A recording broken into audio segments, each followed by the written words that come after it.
Hey, this is Jason Clemmons, Doctor of Chiropractic at the Rock Health and Wellness Center, and you are listening to Life with Jason Clemmons, DC. This is Monday, November 6th. We're coming to you right here from the studios at the Rock Health and Wellness Center in Lubbock, Texas, and on 98.7 Walk by Faith Radio. So we welcome all the listeners and all the viewers to this Monday night show. I'm excited about this show. We're kicking into we're getting close to Thanksgiving. We're kicking into that time of year, and it's like there's a lot of stuff going on when it comes to health and wellness in this month. And there's a whole lot of this time to reflect on the things that we're thankful for. And then we get into a lot of challenges and temptations about what's going on in our health with the change in times. We set the clocks back this week, so it gets dark early. Right now, it's hard to walk in the evenings when we get home from work because it's dark out there. So we start to lose our ability to get on our feet. Now we're going to be faced with that weekend of eating that's coming at us, and all those choices that we got to make, and how we're going to negotiate with ourselves. You know how that goes. So this is an interesting month. It's going to be fun as we try to address some of those things right here. We try to see if we can talk about some of the things for us that might help us get through this month and be a little bit healthier on the other side of it. I know it's a big challenge, but I'm not afraid of a big challenge. I've had big challenges before in my life, so I think we can handle this challenge that we're facing this month. If we just focus on our why, we'll be able to make it through. So I'm glad you're here. I'm glad you're listening. If you have any questions for us, all you guys listening on 98.7 and 1420 AM Walk by Faith, Lubbock Christian Nation, you guys that are listening to us, if you have questions you'd like to ask me, you can text us at 806-794-0400. And that is our text line. I've got my phone on right here. So if you would like to ask us a question, if there's something that's been on your mind, something you would like to bring to the table, something you'd like to ask me about. I asked one of my ladies this evening, right before I got on air. I said, hey, is there anything you want me to talk about on the show tonight? And she's like, do you not have anything prepared?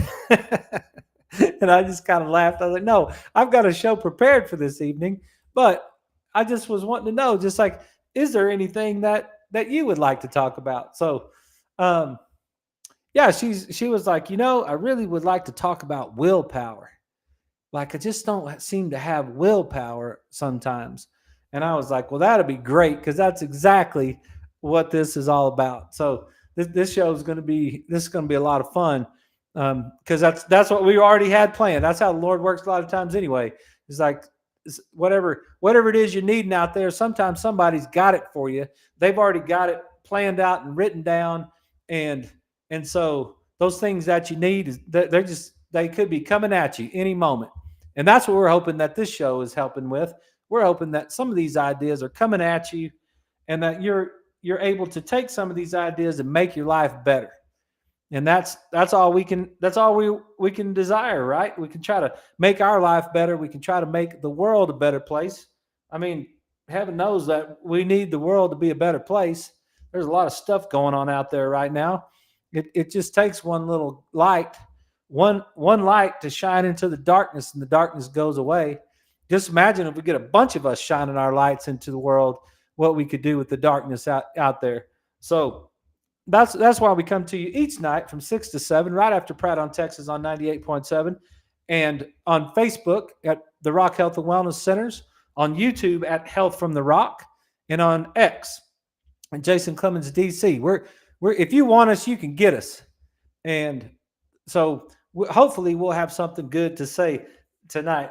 Something that was funny, I thought I would just share tonight, and because I just got finished adjusting my daughter, and if she's going to love this if she's listening to the show, but I just she said that she's been adjusted since she was 9 days old, and she's 22 years old. She works at Texas Tech, and she's never had an antibiotic in her entire life. She's never had a vaccine in her entire life.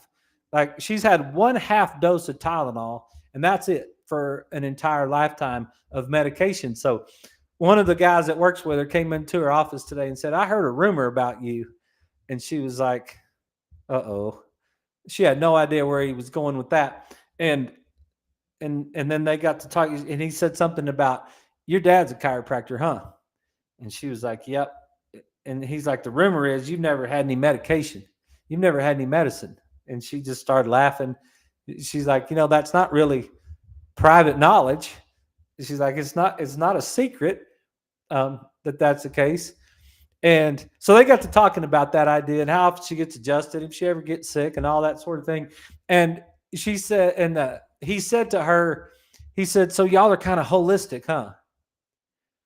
And she just kind of laughed because when she was telling me the story, while she was getting adjusted this evening, she was telling me the story. She was like, he asked me if we were holistic, and she was just kind of like, I'm not really sure what that means.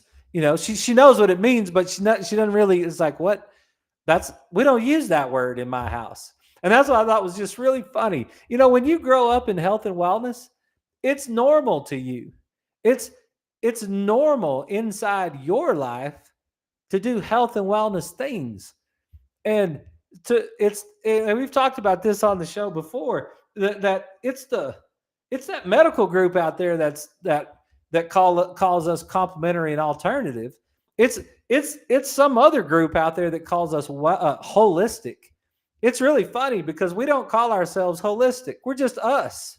We're just healthy. We just do healthy things.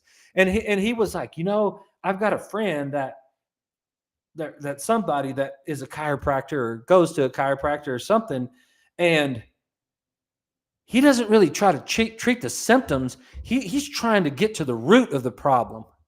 And Kayla just busted out laughing. She was like, "Why wouldn't you do that? Like, why wouldn't you want to get to the root of the problem?" And so I thought that was funny. I thought it was funny from she'll always be my little girl, no matter how old she is, right? And I just thought it was funny for her because she doesn't know that stuff. Like she's not holistic. She's just her, right? She it's not like we have some sort of holistic philosophy. That philosophy comes from somewhere else, not from inside wellness. Wellness people just do well things. It's not complicated. Even though that's one of the things I did write down. It's I went shopping yesterday for a little bit and got out of the house, and I was looking at people while we were out running around, and I was like, man, life is not fair and it's not equal. And I'm afraid there's a bunch of people out there that are never going to get to it. Maybe it is complicated. Maybe health and wellness is complicated, and maybe it's not for everyone. So that's a thought that I have, and maybe we'll get to it on the second part of the show if we get there. I'm going to keep that for later on because maybe that is just a little bit complicated. So I just thought that was really funny. She's so cute. She was like, he called me holistic, and it's like, I don't even know, like whatever. Like, she never had a Coke either. Like, she's never had I mean, and it's not because we're like some sort of tyrants, right? She's a grown woman. She could do whatever she wants to do. But we didn't have Cokes in the house when she was little. And she got to a certain point where it kind of became a little bit of her identity. And once it becomes your identity, then it's really easy to kind of stick to it because it's like, well, it's just who I am. I just don't do that stuff, right? Why would I do that stuff? So we don't do all the things perfect by any means, but that's not, and it's not that we never have acted like we do. We're not talking about that. This show is to try to share some ideas with people who might want to take these ideas and make their lives healthier. And it's not really, um, I mean, even though it is complicated, I guess it's simple. It's just kind of simple, really.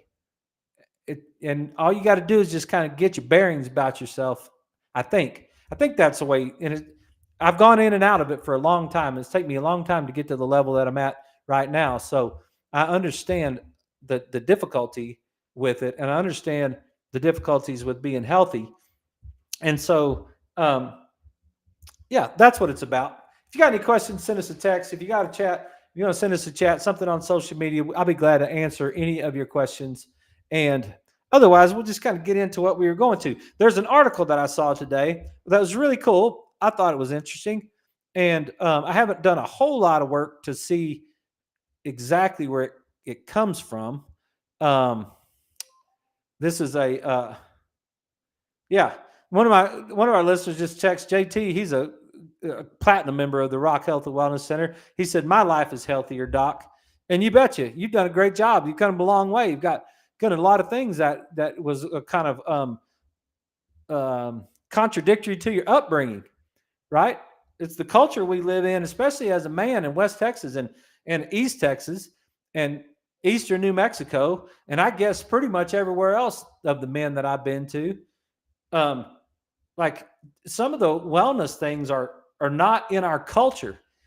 Like, what are you talking about? Like, you should go get you a chicken fry. I mean, if you don't know what a chicken fry is, because I know some of you people, especially down in South Florida, where one of my really good friends, Dr. John Condi at the Condi Center for Chiropractic Neurology, is from. When he came to chiropractic school at Parker College, he'd never heard of a chicken fried steak before. He's like, "What is that?" And I was like, "What do you mean? What is that? A chicken fry with mashed potatoes and cream gravy? Or sometimes you get some, you got to get you some French fries over there on the side, and then smother that whole dude like at Joe Allen's or whatever it is in Abilene, or like, boy, you talk about some good food. Now they just smother that whole thing all over there. That's what we grew up with, right? We grew up with those chicken fries. With it is everybody knows how to make a chicken fry. If you don't, look it up, right? If you don't know what a chicken fry is, matter of fact, don't look it up, because it's just a waste of your time. Because if you're listening to this show, you don't need to be eating chicken fries anyway. So, but anyway, it's not in our culture sometimes to be healthy. Like, it's not in our, you're kind of a sissy boy if you don't drink cold beer. That's what they used to tell me when I was coaching football. We'd go out with the football coaches, and I didn't drink beer. I never had a beer in my life. I had one little part of one, and so I'd need some sort of fruity drink if I was going to drink alcohol. And then they all make fun of me because I had a fruity drink, and it was like, "Come on, what's wrong with you? You don't drink a cold beer or whatever?" And I was like, "No." And now that I'm grown up and mature, no, I don't drink a cold beer. I don't eat a chicken fry, and I'm not going to have a biscuit. And so it's like, you can call me homosexual if you want to. I had a guy call me that one time. I don't know if I could say that on the radio or not, but I had a guy call me that. He said vegetables are for homosexuals, and I was like, "What? Like, are you kidding me?" Anyway, I didn't mean to get off. Sometimes it's outside of our culture to be well, right? But it's not outside of our culture to have a heart attack. It's not outside of our culture to have cancer. It's not outside of our culture to have arthritis. It's not outside of our culture to feel old when we're 50 or 60 years old. It's not outside of our culture to have all kinds of medicines in our cabinet, but it's outside of our culture to be well. That's insane. And I think maybe we stay after it long enough, and we get some, we really talk the truth out there, that we might be able to get there. I'm not going to give up on it. I think we can. But anyway, let's get back to the article. Thanks for the text, JT. I appreciate that. And I appreciate you and your wife listening to the show. And I appreciate your wife sending me all the patients that she sends me too. So we try really hard to take care of all of them when they get here. So you guys are great people, and we really appreciate you. So this article says, the title is Tai Chi Helps Boost Memory, Study Finds. One type seems most beneficial. So it gets in here. Amid our busy lives, distractions or fatigue may explain our forgetfulness. But instances of brain freeze make me realize I want to do everything in my power to help keep my brain sharp. There's plenty of evidence that exercise can help protect our bodies and brains. As we age, daily movement doesn't need to be super intense. In fact, a new study finds Tai Chi, a form of slow-moving martial arts, can help slow down cognitive decline and protect against dementia. The study included about 300 older adults in their mid-70s on average who had all reported their memory was not as good as it used to be.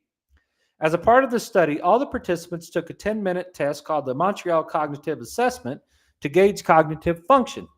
A normal score is 26 to 30. A person who scores between 18 and 25 is considered to have mild impairment, which means they don't have dementia, but they're not as sharp as they used to be and may need to work harder to maintain activities of daily living. The average score of the participants at the start of the study was 25. The study found that people who practiced a simplified form of Tai Chi, it's got a name, Tai Chi Quan, twice a week for about 6 months improved their score by 1.5 points. This increase may not sound like a lot, but study author Dr. Elizabeth Ekstrom says you've basically given yourself 3 extra years of staving off decline. The study is published in the Annals of Internal Medicine. So I don't know. I just saw it. I thought it was interesting. And a person with mild cognitive decline can expect to lose, on average, about a half a point each year on the test. And once their score drops under 18, people experience quite a bit of impairment from memory loss and cognitive decline, Ekstrom explains.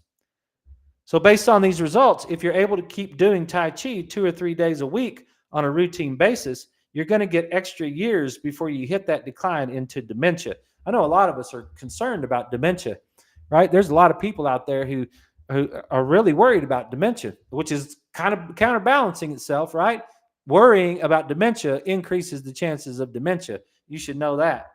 So because worry increases all kinds of problems, right? So Ekstrom and her colleagues also tested a more rigorous type of Tai Chi called a cognitively enhanced Tai Chi Quan. Now think about this right here, cognitively enhanced, where they layered on extra challenges. For example, participants were asked to spell a word backward and forward as they move through a series of Tai Chi moves.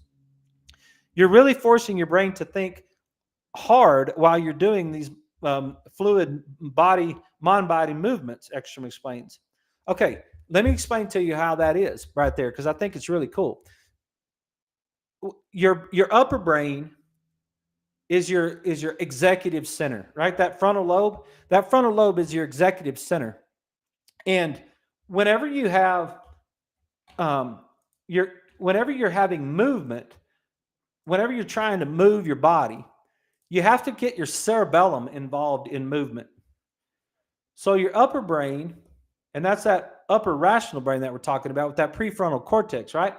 It's kind of the executive center up top. And then you've got this lower brain called your cerebellum.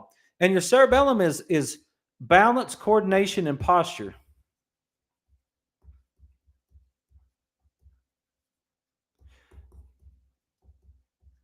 So balance, coordination, and posture is run by that cerebellum.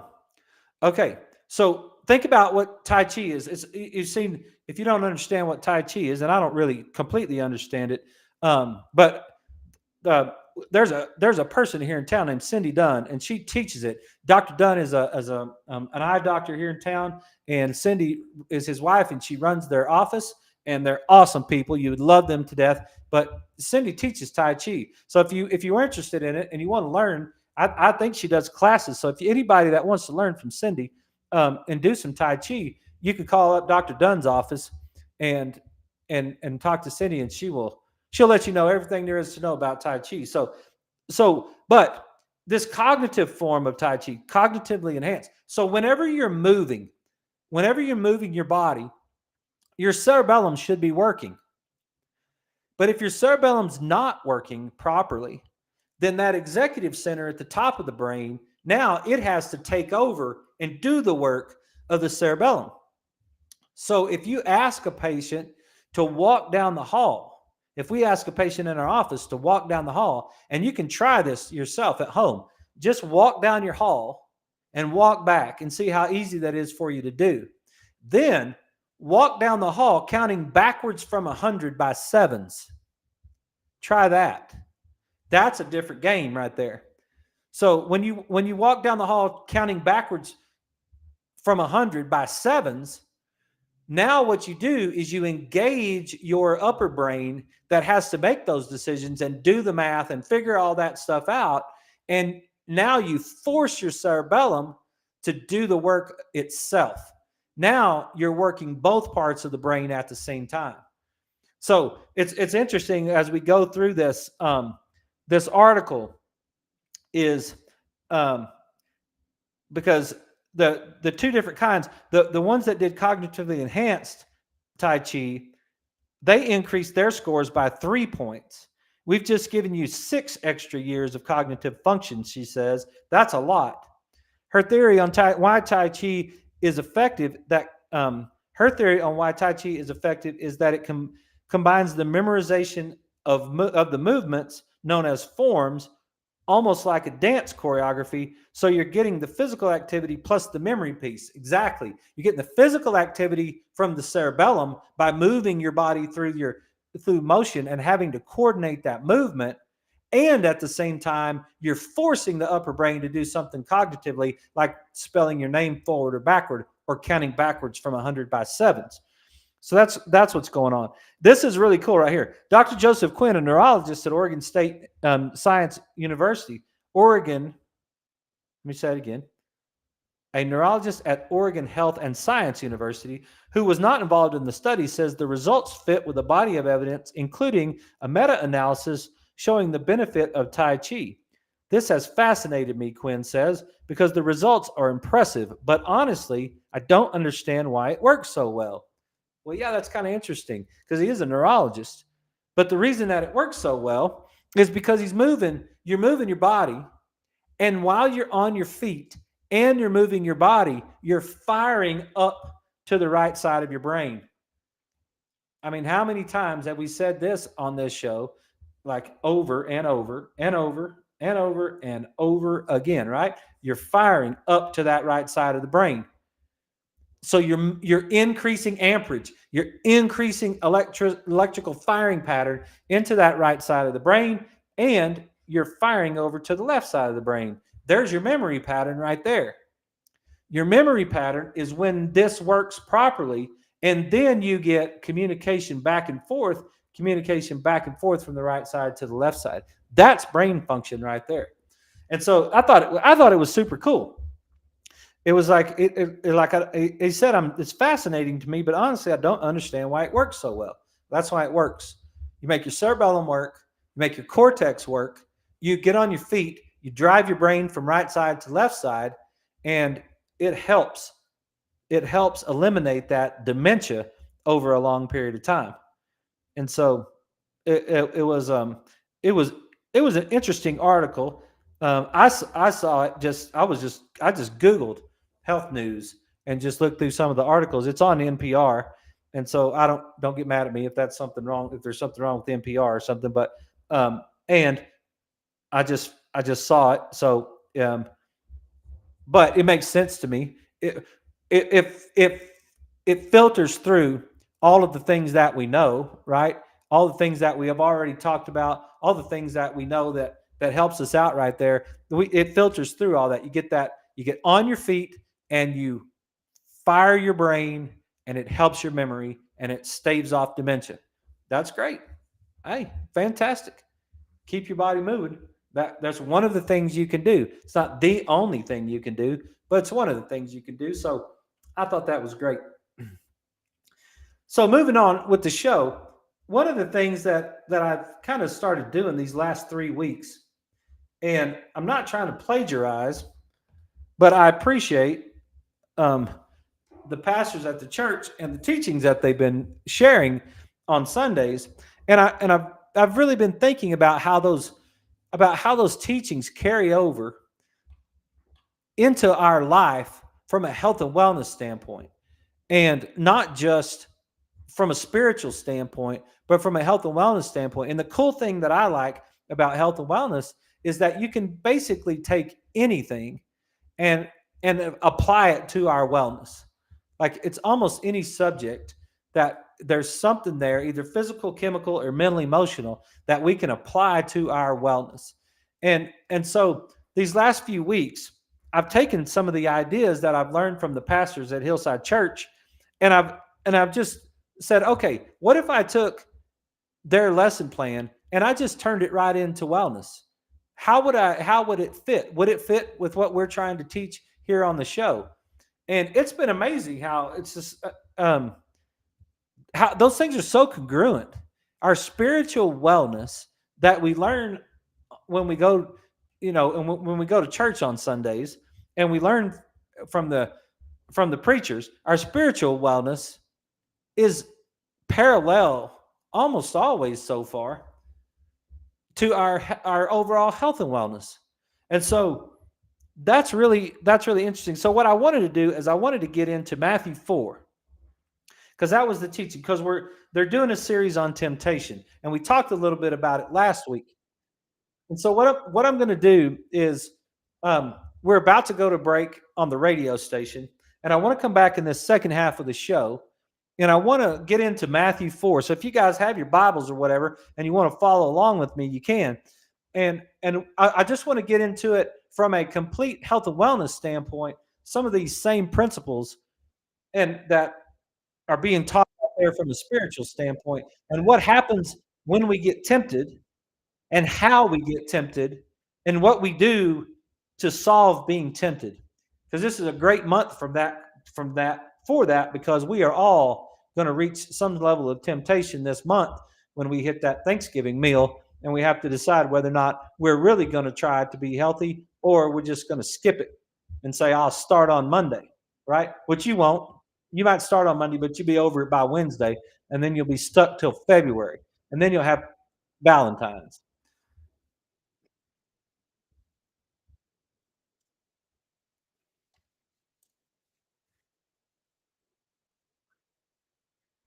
Yeah, so I thought I would go back. I thought I'd go back to that right there. So if you guys listening on Facebook while we're on the break, go back to that thought right there and say, hey, do you get the idea of balance, coordination, and posture firing with the upper brain at the same time? And that's a really interesting concept. That's one of the things that when Jacob was little, my son was little. Um, One of the things that you have to be careful with whenever you're dealing with um, whenever you're dealing with kids and development of kids is, back in the old days, this little combination right here of of of input to the cerebellum, and then input to the cortex, and over to the left and back down to the cerebellum and back up and back over and back down was coordinated. When you go outside and play cops and robbers and cowboys and Indians and the things that we used to do in the 70s, when we had to go ride our bikes and we had to go make a fort and we had to go climb a tree and we had to go play with each other, right? So what we were doing is we were getting all of this social context. We were getting all of this teamwork and all the things that go along with being on a team and being able to get along with each other, and all the things that you have to do to learn the rules of the game, right? You got to be able to get along with your friends. You can't be a punk. You'll get beat up, or you'll get in a fight, or you won't get asked to be played with if you can't get along with people, right? So you got to learn social interaction. But at the same time, you also were outside and you were moving your feet. And so one of the things that we back in the day is we were getting growth we were getting growth of the upper brain at the same time as we were getting growth and efficiency of the cerebellum. Now, fast forward to the world we live in today. What are we getting? What are we getting in the world that we live in today? We're getting massive amounts of upper brain activity, right? But we're sitting down and we're not moving. So that cerebellum is not this cerebellum is not getting developed, while this upper brain is getting overdeveloped. And now we're starting to lose some of the connection between the two. And so we're having difficulty with movement patterns. We're having difficulty with walking patterns. We're having difficulty with the way our feet hit the ground. We're losing our arches faster than we have in the past, right? We're getting knock kneed quicker. We're having hip issues quicker, right? All those things are parts of what happens when we lose that coordination between the two. All right, we're going back to the show. Okay, everybody, we're back to the show. This is Jason Clemmons, Doctor of Chiropractic at the Rock Health and Wellness Center. You listen to 98.7 Walk by Faith Radio and 1420 AM Lubbock Christian Nation. And we are streaming all over the world right here on our different social media accounts. So we're getting into Matthew 4 tonight, and we're talking about temptation. And we're talking about temptation not from a spiritual standpoint, because even though some people tell me I could be a preacher, I am not preaching to you tonight from a spiritual standpoint, nor am I a pastor of any kind. But what I am is a doctor, and a doctor means teacher. And so that's part of the reason that we're all about this show right here, right? So we can kind of teach. So in Matthew 4, Jesus is in the wilderness. Like that, he was led by the Spirit into the wilderness to be tempted by the devil. After fasting 40 days and 40 nights, he was hungry. The tempter came to him and said, "If you are the Son of God, tell these stones to become bread." And Jesus answered, "It is written, man shall not live on bread alone, but on every word that comes from the mouth of God." Right? Y'all know this story that we're talking about in Matthew 4. So Jesus has been out there, and his physical body is getting challenged very strongly right now because he hadn't anything to eat, and he's out there by himself, and it's a challenging situation, right? And then so the thing that he does is that he gets tempted there, and then the devil takes him to the highest point of the temple and says, "If you're the Son of God, throw yourself down, for it is written that he will command his angels concerning you, and they will lift you up in their hands so that you will not strike your foot against a stone." And Jesus answered him, "It is also written, do not put the Lord your God to the test." Whew. I love that one right there. I love that one from a health and wellness standpoint. Y'all ever had breakfast at church? Y'all ever had potluck breakfast at church, and then they say, "Hey, can we have a prayer request?" Let's say if anybody got a prayer request before we have breakfast. "Dear Lord, please help me with my diabetes. Dear Lord, please help me with the cancer. Dear Lord, please help me with my dementia. Amen. Pass the biscuits and the cinnamon rolls." Right? Yeah, it seems like we might be right there putting our Lord to the test. I don't know. I'm not a preacher, but it seems like maybe that would be it. And then the devil took him to the very high mountain and showed him all the kingdom in the world of the splendor. "All this I will give to you," he said, "if you will bow down and worship me." And Jesus said, "Away from me, Satan, for it is written, worship the Lord your God and serve him only." Okay, so let's talk about, because that's what the pastor was talking about. The pastor was talking about, first of all, how do we get tempted? And he basically kind of explained three different ways that we get tempted. And first, it's the lust of the flesh, right? So the first thing that happens to us is we want something to fulfill our flesh, right? We're looking something to fulfill our body. So we're getting tempted right there. That temptation is something that is, we're like, man, I need that. I need that thing. And we know, you guys know, and I'm not going to break it down for you again tonight because you've heard it for 87 times already for 2 solid months. But the right side firing to the left side dopamine, right? That lack of dopamine is that lack of motivation and that need to feel alive, that need of the flesh. That's where it comes from, right there. The lust of the flesh. The lust of the flesh is where sugar comes from. That's why we want the sugar. That's what my lady asked me tonight. She's like, "Could you help me with my willpower?" Right? Well, what is she telling me? I don't have any willpower. So what does that mean to me? She's low on dopamine. Why? Because she's not firing from right to left.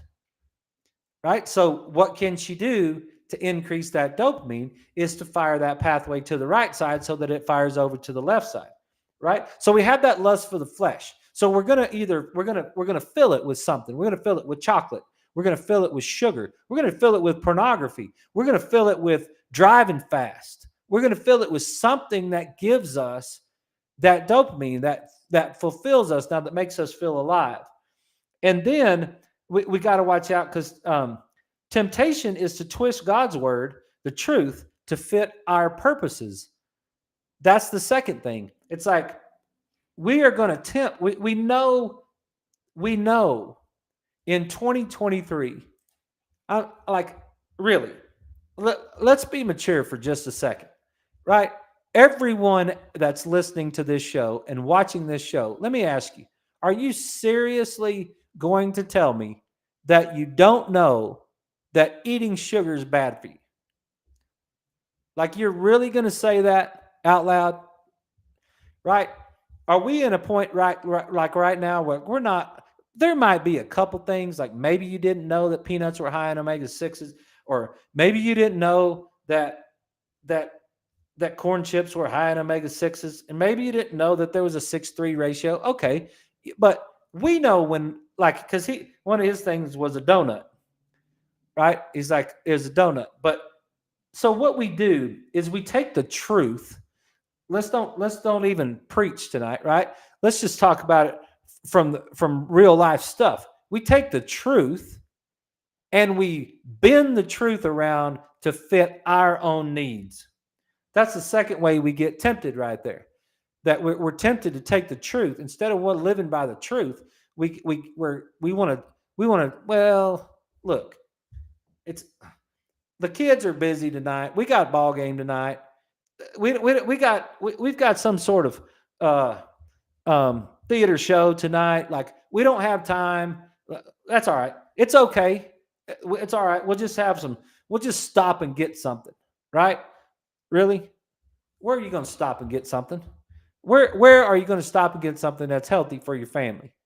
And then you're going to pull into one of these places, and I'm not going to name any names, but you can pick any one of them, and you're going to tell me what you're going to order that's going to give your family something healthy to eat, right? What you're doing is you're twisting the truth around for your own ability. And that's the second way that we get tempted.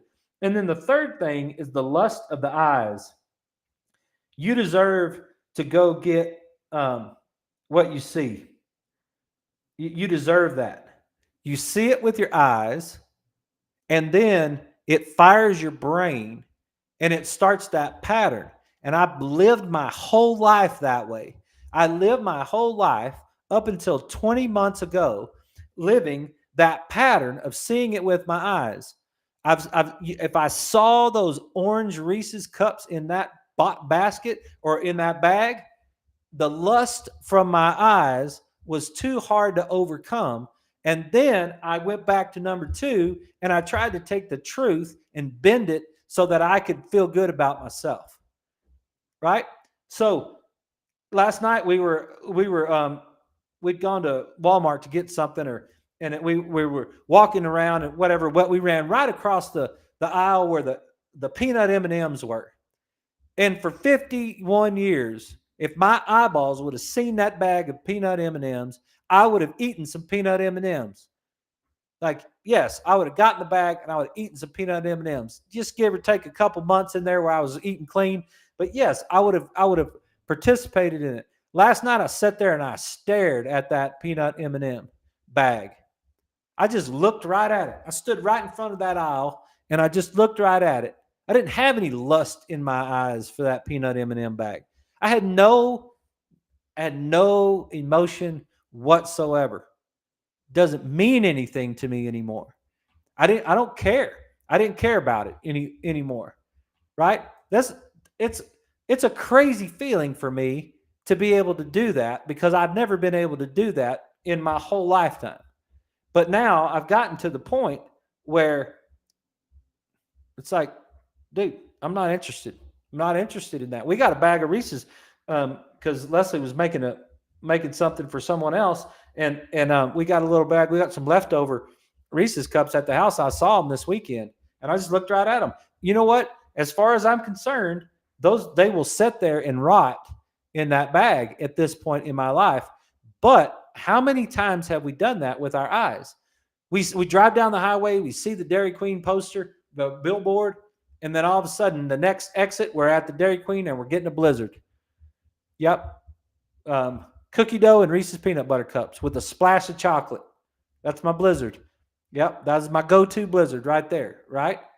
So what happens to us? Number one, we have lust of the flesh. Number two, we try to take the truth and then we try to bend it to make it our own thing. And then number three, we have lust of our eyes, and we're now it's like, now we're in trouble, right? So how did we overcome that?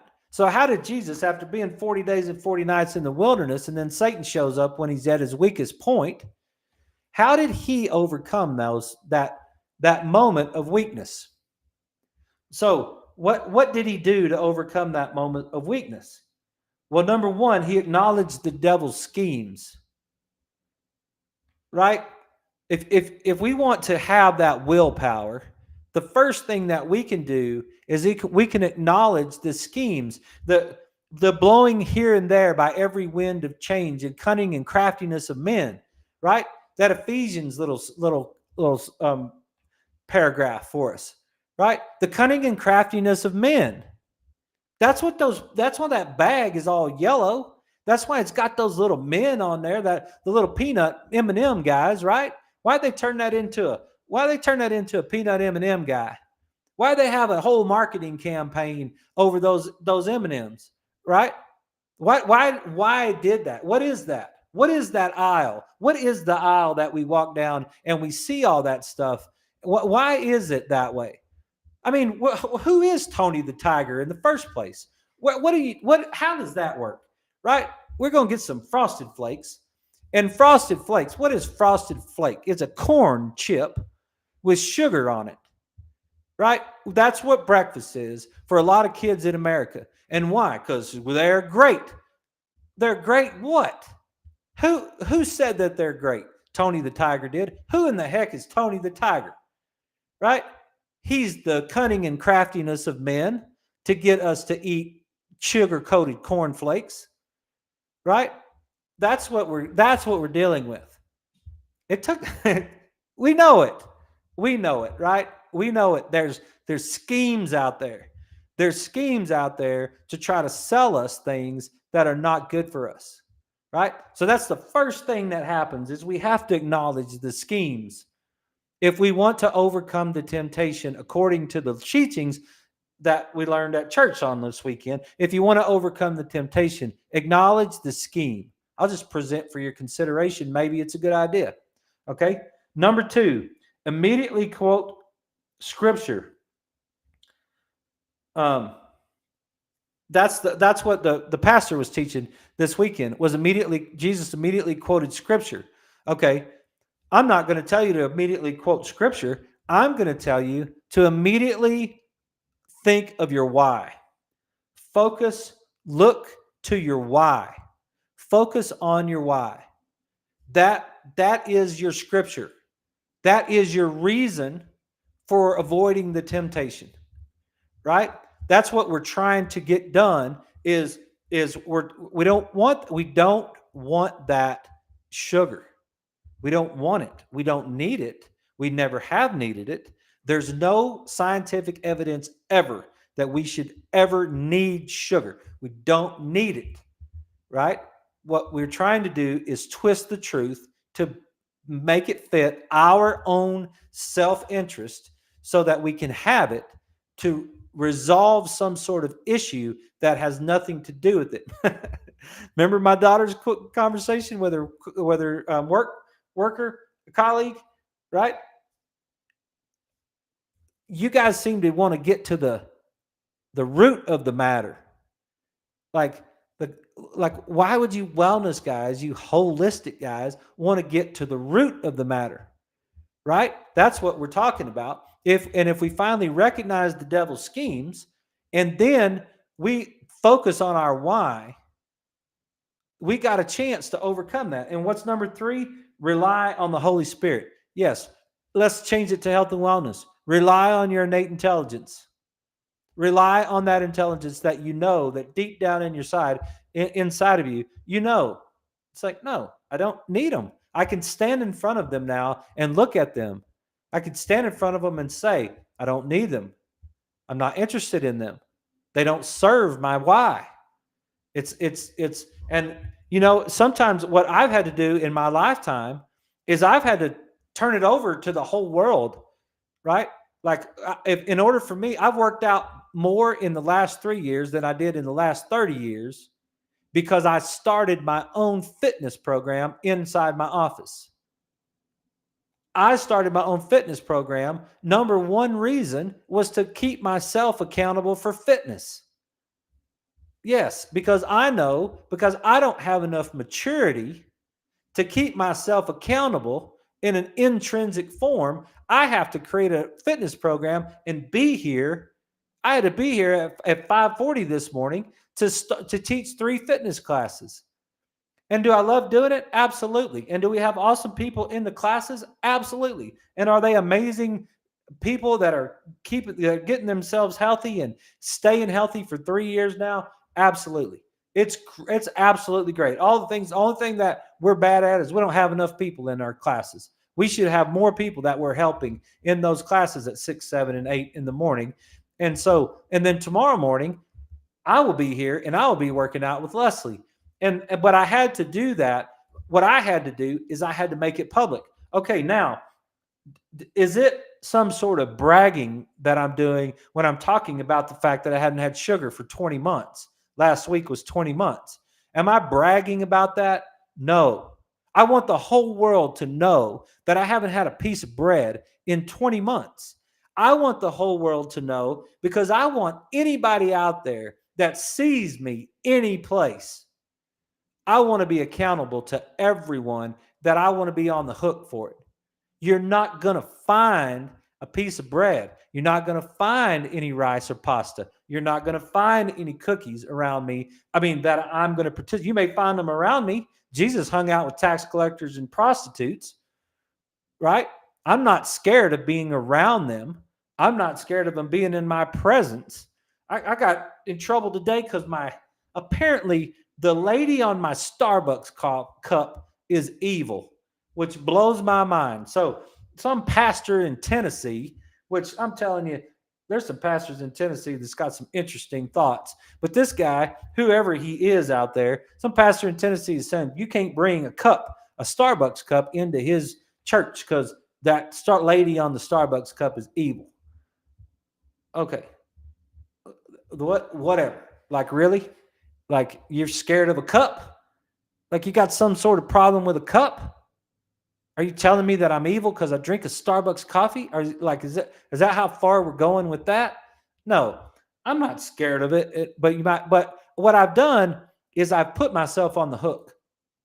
Right now, I'm accountable to all the people that know me. I'm accountable to my wife and kids, my mom and dad, my brother and sister, to all of my patients. I'm accountable. Because I've laid it out there for everyone to see. And it's like, look, now you know. So catch me, go ahead. See me out if you see me at Abuelo's, the Mexican food place here in Lubbock. Great food, right? Come over. I won't be eating any chips. I'll be eating fajitas with vegetables.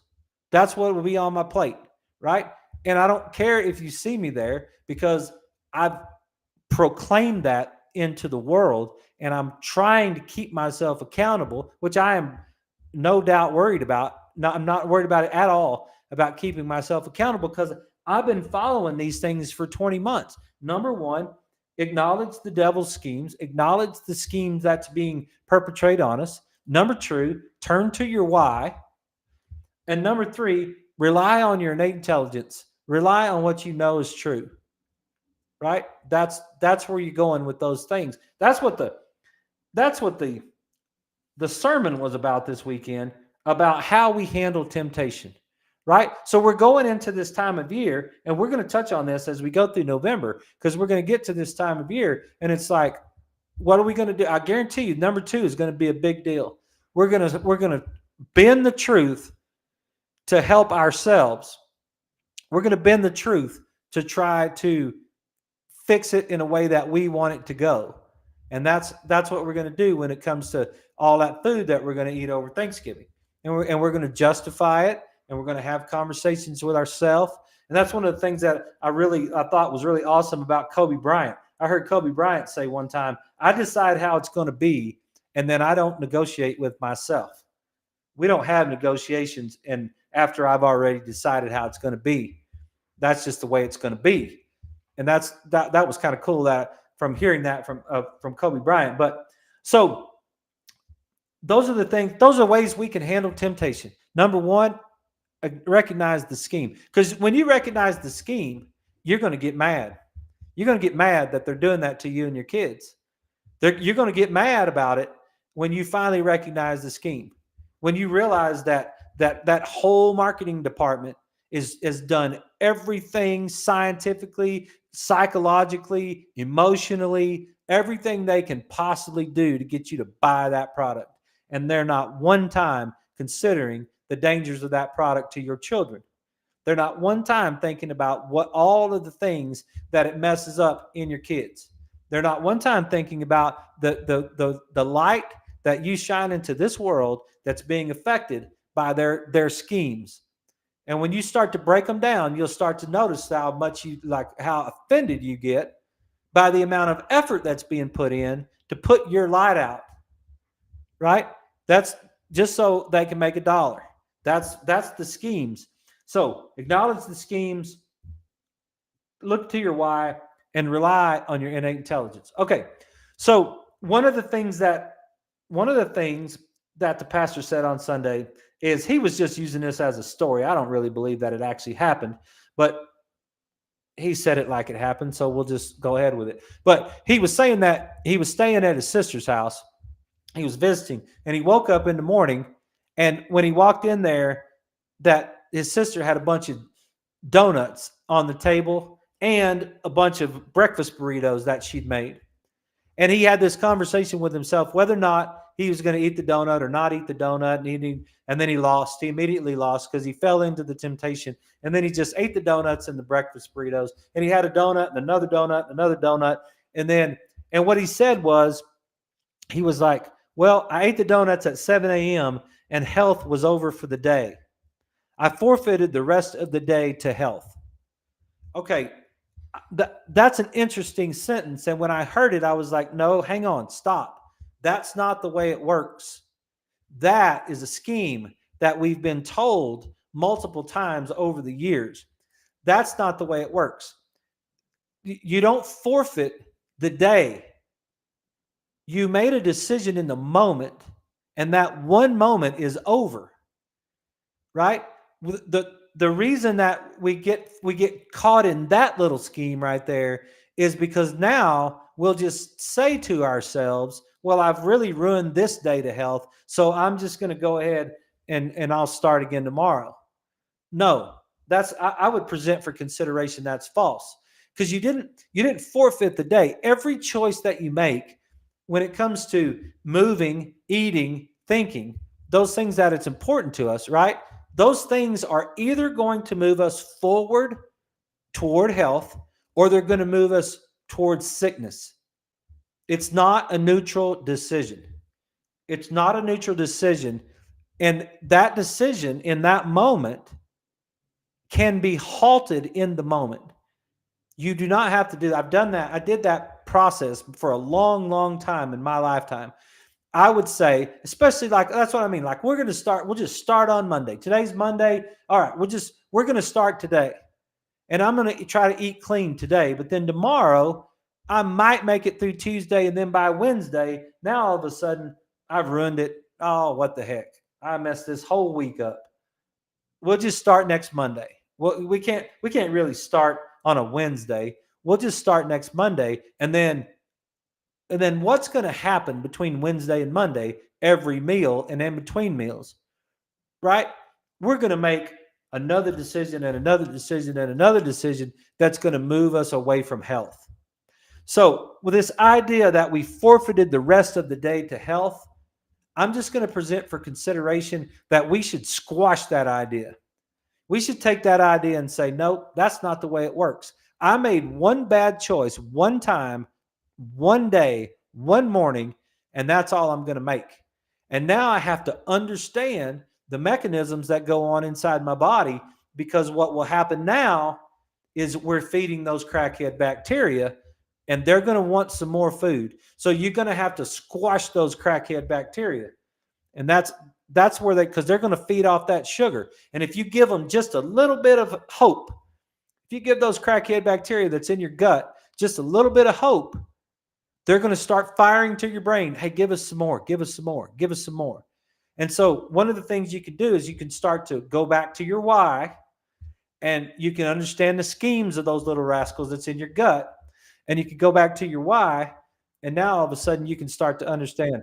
You can be like, okay, nope, I'm not going to do that.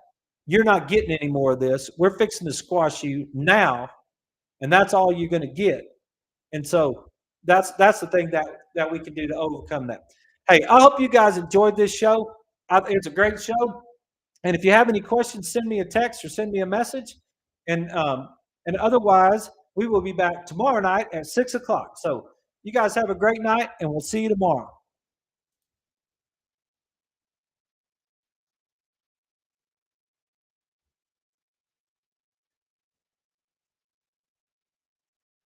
Yeah, and thank you, Susan, for the message. I got the message through Facebook, and thank you. I appreciate that, and thanks for watching. And I hope it does help. So you guys have a great night, and we'll see you tomorrow night.